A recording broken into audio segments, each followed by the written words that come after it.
Hello! Thank you so much for coming to the Brattleboro Food Co-op recipe channel. It's so great to see you here. My name is Lisa and today we are going to be making kimchi.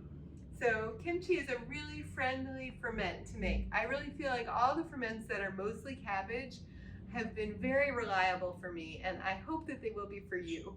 To make this kimchi, we're going to use 2 cabbages totaling about 4 or 5 pounds. And 1 pound of carrots, which is around 10 or so. And these are all from Piccadilly Farm, which is really cool. So our first job is to core and cut the cabbage into pieces that will fit right in here in the food processor. This food processor is going to make this so easy for us.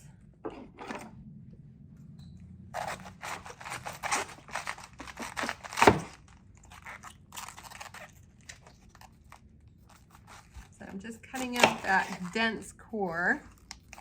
Don't worry, I'll have 4 of them. So if you miss the first one, you'll see 3 more. See there, it's just kind of not woody any longer there.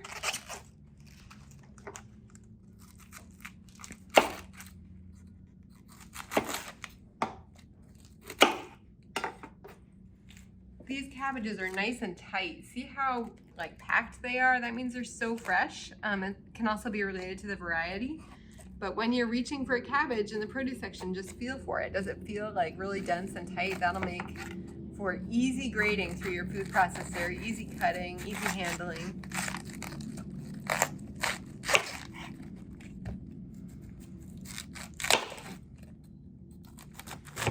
So I'm obviously not Korean, and this recipe, I can't claim that it is 100% authentic, but I have so much appreciation for kimchi. I think it's a wonderful healing food, and the power of fermented ginger, fermented garlic, fermented onion working in synergy together seems to have a wonderful impact on just supporting immunity.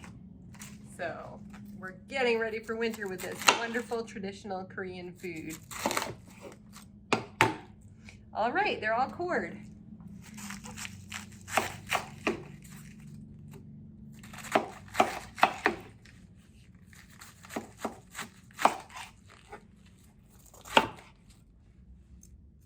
Probably don't even need to cut that one.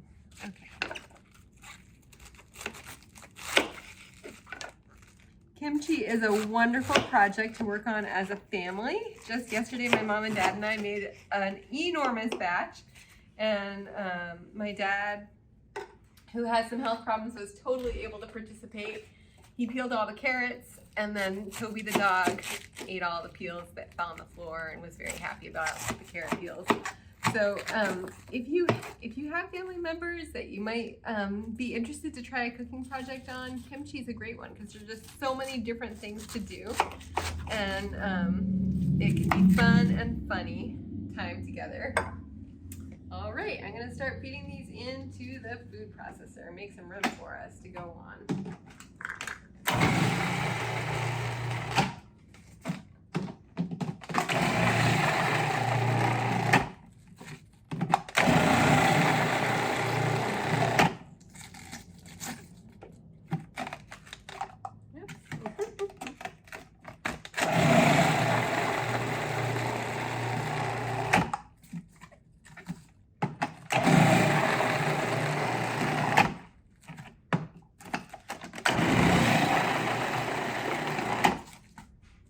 Facilities is going to say, what happened in here? There is shards of cabbage. Sorry.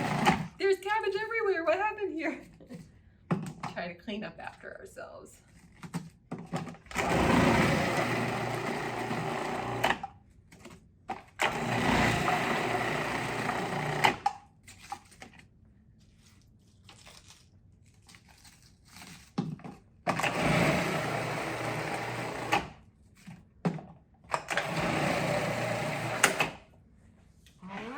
Nearly done with the cabbage component. So I first started making a lot of this when I worked at a mental health retreat, and I would make kimchi with residents. And I tell you, they would make the most delicious kimchi, and they had such a taste for spice. So they helped me to learn how to love spicy, spicy kimchi.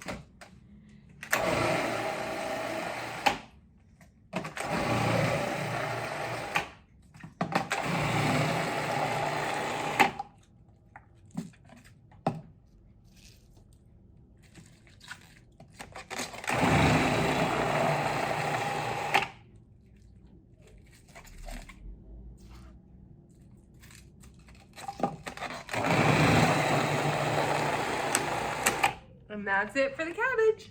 See you in a moment. Hello, welcome back. So next up we have carrots. So these carrots I'm going to peel. I leave it up to your judgment whether you peel the carrots that you have or not. I just happen to know that these have sat in the fridge for a month, and so their skins might be a little bit tired. As a general rule, I don't peel the carrots. So, but again, this is a great job for kids to do.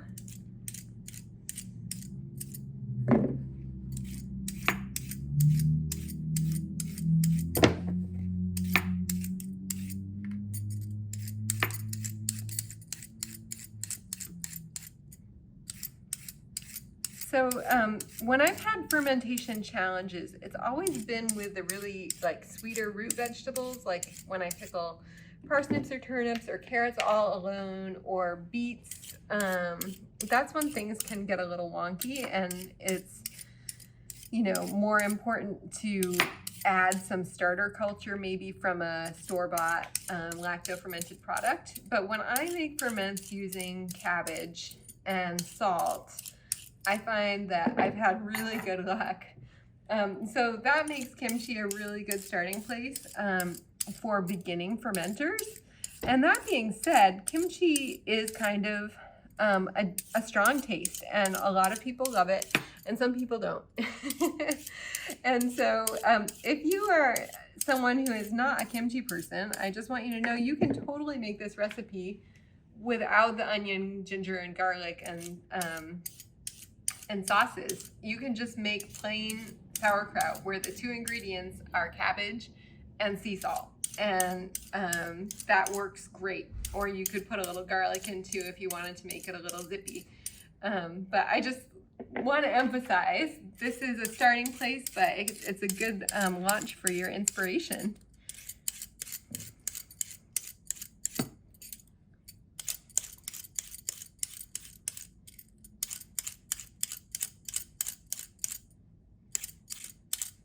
All right.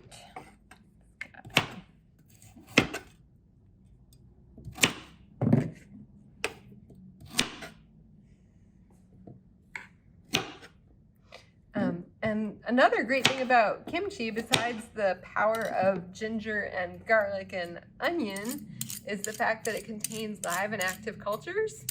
And so it's just really helpful for your gut, and it's gentle on your gut. It doesn't have a lot of sugars to add to it or anything like that, just veggies and cultures. Super healing.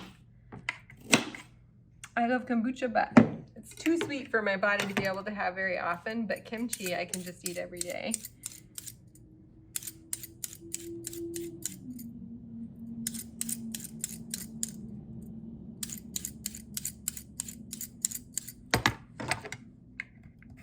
When I started fermenting, I was always really worried. I was always really worried because, you know, pickling when you use a water bath canner is very precise and you have to get everything exactly correct. And I always wanted to lean on some expert for the exact right amount of salt. And this turned out to be my biggest challenge when I started fermenting things, was that I was having a lot of trouble with my salt content. But for this recipe, I followed the advice of Kirsten Shockey, who has written many books about fermentation. And Kirsten says, keep adding salt until you can taste the salt, but it's not too salty. So it's really important for fermentation success that you can taste the salt. Like there needs to be a fairly decent amount of salt in any ferment to ensure that it won't spoil in those early days especially. And so anyway, that advice, make sure you can taste the salt, and it's not too much salt, but make sure you can taste it, has been the secret to my fermenting success. So I really recommend it, because otherwise it's like if a recipe calls for 2 cabbages and 10 carrots, how big are those cabbages? How big are those carrots? It can be really scary to be asked to totally rely on your own judgment and your own taste buds, but you can do it and it will make everything turn out really well. Okay, see you in a moment. Okay, so we have our peeled carrots all ready to go into the food processor with their ends removed, obviously.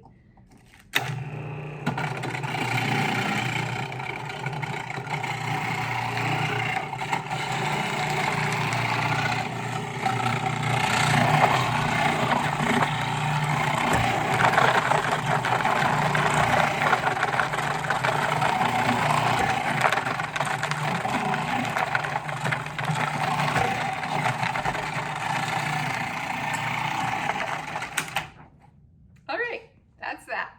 So now our job is to add the onion and the ginger and the garlic. This recipe calls for 2 bulbs of garlic and about 4 tablespoons of ginger. So I just got a big knob, and then a small onion. Scallions would be more traditional than onion, but I never seem to have scallions on hand when I want to make kimchi, so I got in the habit of using onion, and it works. It works. So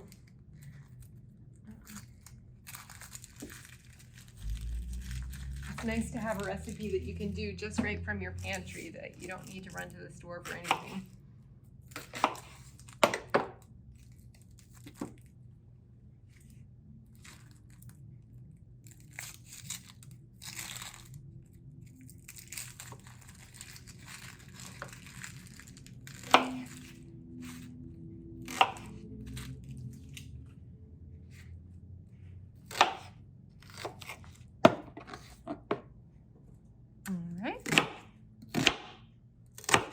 Okay, this is ready to go through the processor. Yay.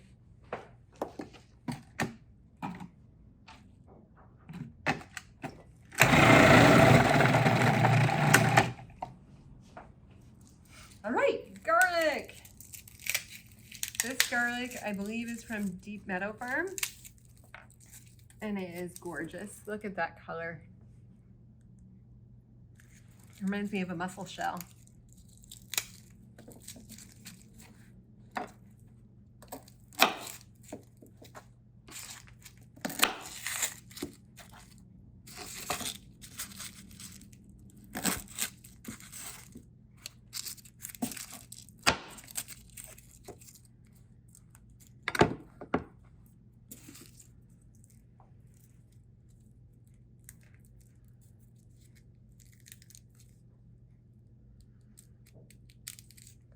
So today we are going to be fermenting this kimchi in a half-gallon bucket. I really did a lot of questing to try to figure out a fermenting vessel that would work really well and really protect the food as it fermented, and not cost $200. Because there are many pickling crocks that are on the market that are gorgeous and made of stoneware, which has wonderful health benefits and is totally non-toxic and everything, but was just way out of my price range.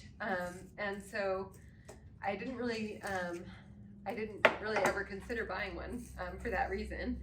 And then another option that many people do is to ferment just in a mason jar, and I found that a mason jar was not a controlled enough fermenting environment.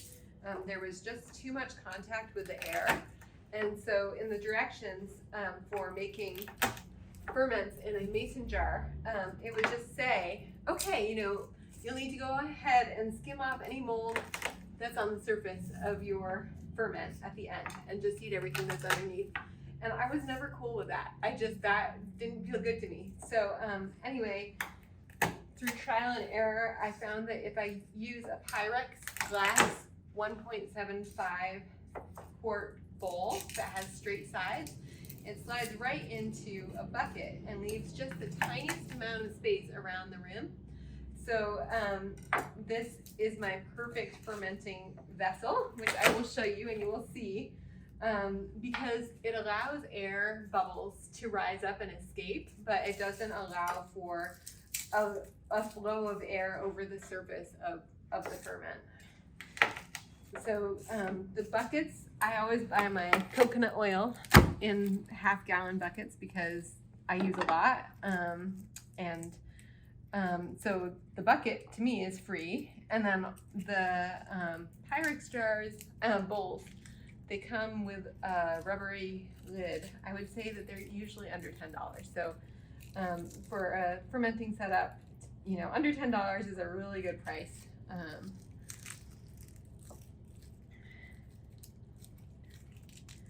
So peanut butter tub or coconut oil tub, any of those will work well. And if you don't want to do half gallon, that's fine. Just you can use the same method. Pyrex sells those little straight-sided bowls in all different sizes. So you can find the size. Just take your bucket to the store and try out all the different Pyrex bowls and see what one fits well. All right.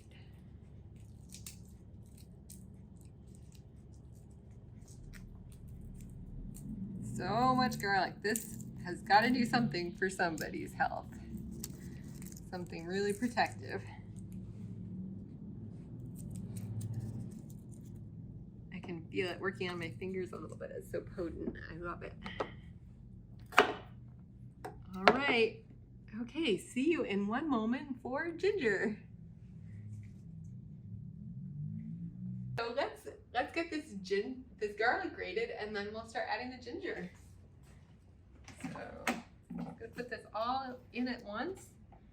So if you have ever had traditional kimchi, you probably noticed that most of the vegetables were cut very beautifully and deliberately in really beautiful pieces. And you'll notice that as I make kimchi today, that's not how I'm doing it.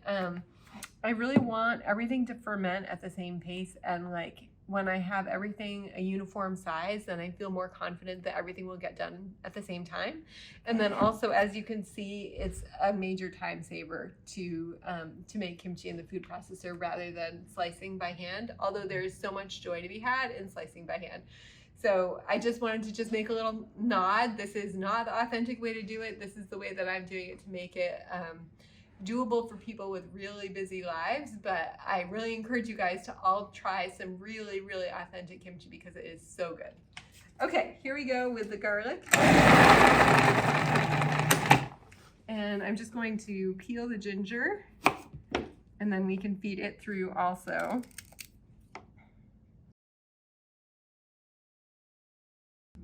So we're aiming for about 4 tablespoons worth of ginger. And just like just like most recipes, this recipe does not need to be exact. And once you get everything in the bowl, you might look at it and say, I think it would be prettier with a couple more carrots. Or I like the flavor, but there's not enough garlic, or whatever. And that's when you become the artist and you make it really your own, and you make it to suit yourself, which is really fun. You make your own custom kimchi. And as long as you can taste the salt, everything else you get to do the way you want to.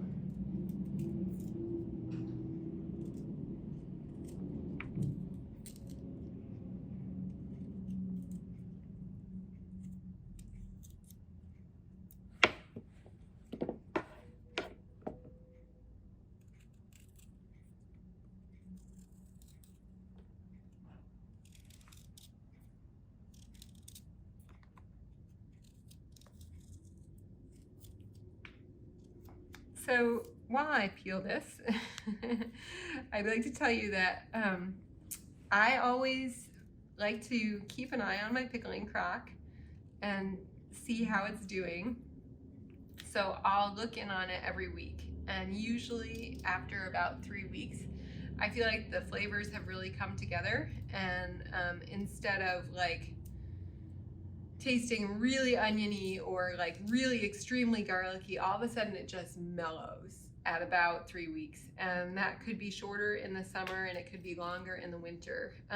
So at that point, I'll take a pint of kimchi out of the crock and put it in a little jar in my fridge, just like I take out an amount that I'll eat within a week or so.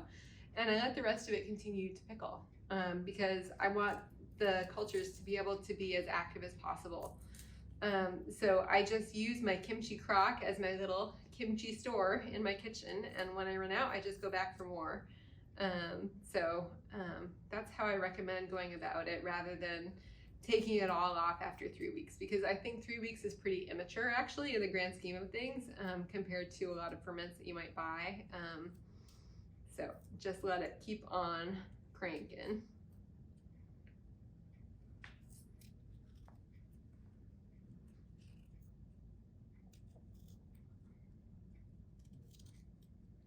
And it's totally safe to taste it along the way, even before 3 weeks. Just prepare your taste buds for some intensity, because it will be really an intense gingery garlicky experience. Okay, there we've got our ginger all ready to go. I'm gonna feed it through this little chute.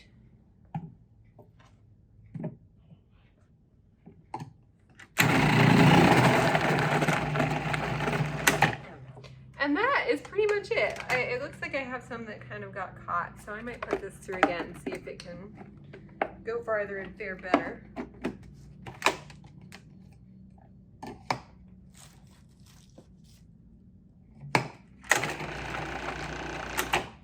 Okay, so we're going to dump everything into the bowl that has the cabbage in it. Around the edges of the food processor, there's always a lot of really good stuff, so make sure to get that. But I'm not going to put in these chunks. They're pretty big. All right. Again, right in here, I'm going to make sure to get the little tiny pieces of ginger and garlic out from the edge. This is just the spatula that came with the food processor, and it's really great for getting in here. All right, that's good. Ah, this is such a riot of color. Can you get in on that? Look at that. Wow. It is just like so sunny to look at. As we come into winter, makes me happy.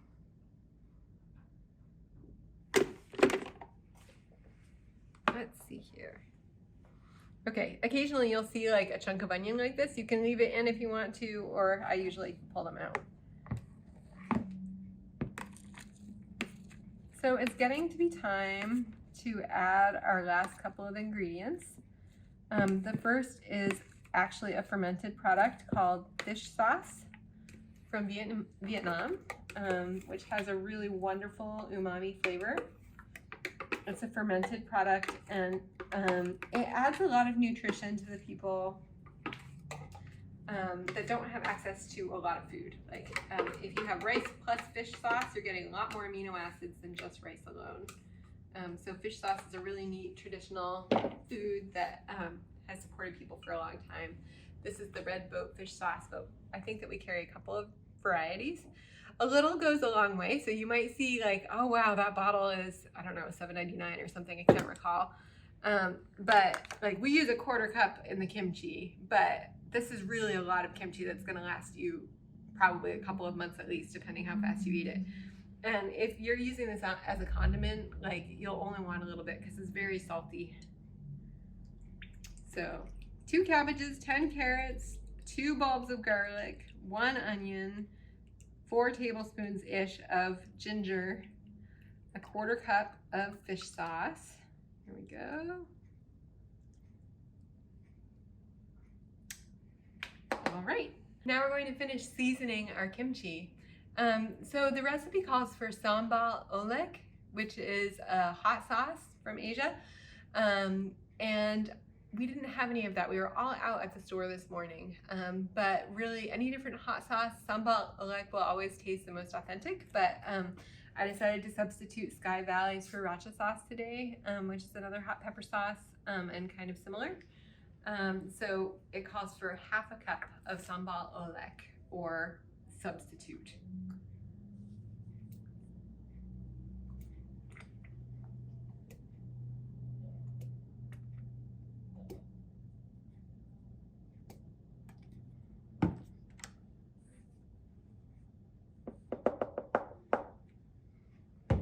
Okay, so now is when we start salting. So this is, as I said, just super key. This is what makes the magic work.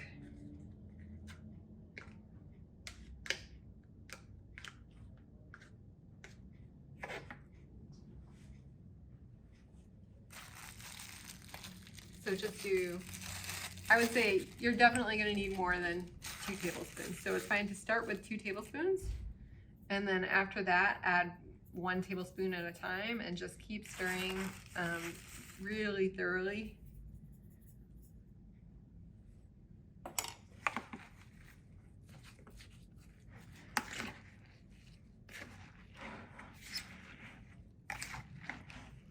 Oh, by the way, Napa cabbage would be a lot more traditional than green cabbage, which is what I use today. But Napa cabbage doesn't go through the food processor as easily. But you can use also purple cabbage. You know, any kind of cabbage will do.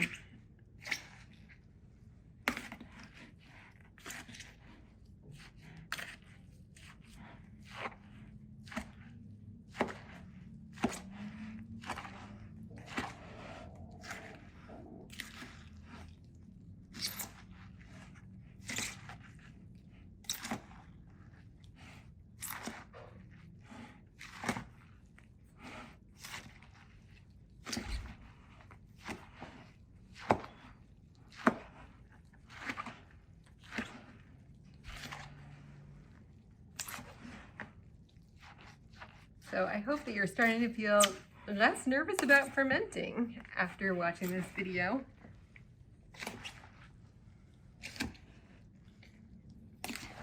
It is really such a friendly process. Wow, I can feel the garlic vapors come up to meet my eyes, and the onion and the ginger. I just feel like these are all such life-giving foods, for me anyway. This is the only format in which I will eat raw garlic. Otherwise, it is so intense for me.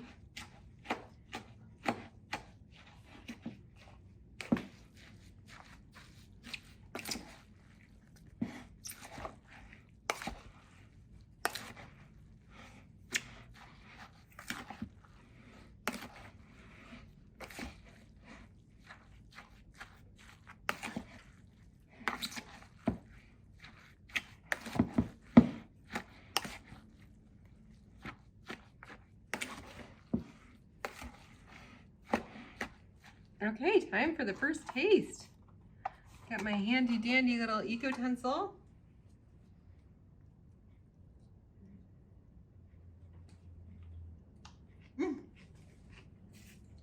Oh, that's really good. Yum. Woo-wee. It's hot at the end. That is super delicious. And believe it or not, I think it's already salty enough. I think that is just the right amount of salt. So in this case, it was 2 tablespoons, but if your cabbages are bigger, your carrots are smaller or whatever, it might be a little different. But if you have 4 pounds of cabbage and about a pound of carrots, about 2 tablespoons of salt might be just right for you also. So, all right. So we are so near to finish now. We're just gonna put everything in this bucket.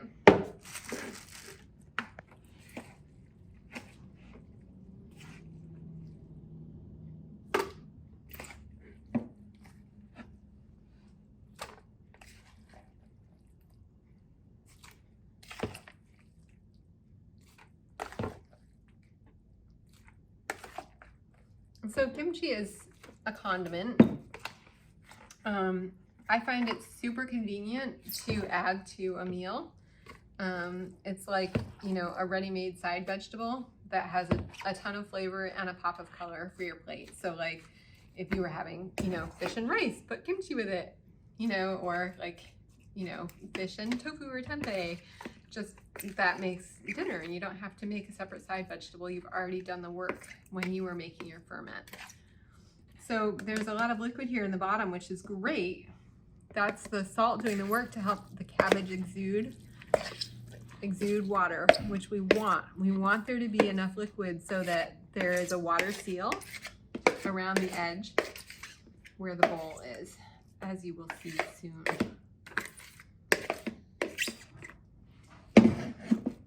All right. So I'm gonna try to make it a little bit flat with my rigid spatula. Does not have to be perfect. but ideally we want it to be that there are not like any real big air pockets under the glass, which you'll be able to see whether or not they're there. Okay, this is the Pyrex bowl I was talking about. 1.75 quarts, and it has, the sides are a little slightly angled, but pretty much vertical. So I press that in to the kimchi and see how there's just a lovely 1/4 inch strip of liquid around the edge, and that's it. This is how pickling has really revolutionized for me. Like, this is how pickling works at my house. So you always want to keep liquid over the vegetables. So keep an eye on your kimchi. Most often I'll put a mason jar that has water in it, often a quart jar with like 2 or 3 cups of water in it on top to weigh down the bowl so that the liquid is rising above the level of the vegetables. That water seal is going to keep the vegetables from spoiling along with the salt. So this is it. Cover your beautiful kimchi with a towel, and you can put it on a high shelf somewhere in your kitchen, you know, somewhere in the dark, up in a cupboard or whatever. And then once a week, take it down, take a look, make sure that the liquid is plenty high, add more water to your mason jar, wait if you need to. And then after 3 weeks or more, it will probably start to taste amazing, and you can dip out a pint at a time while you let the remainder continue to ferment. Okay, well, thank you for joining us for this kimchi adventure today. We are so glad to be coming to you from the Brattleboro Food Cooperative. Look for a cooperative near you or stop in at the store and we'll be excited to see you. Bye.